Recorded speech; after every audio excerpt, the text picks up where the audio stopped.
Syederolon sidang penetapan kelengkapan alat DPR Aceh yang berlangsung Selasa pagi kembali diwarnai kericuhan.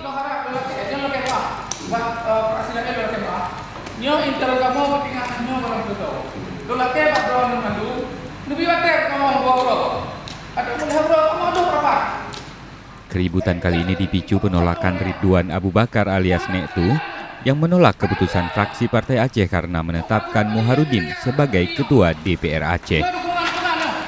Nektu yang mengaku mendapat dukungan dari para petinggi dan DPW Partai Aceh di seluruh Aceh bahkan sempat melempari meja sidang dengan botol air kemasan.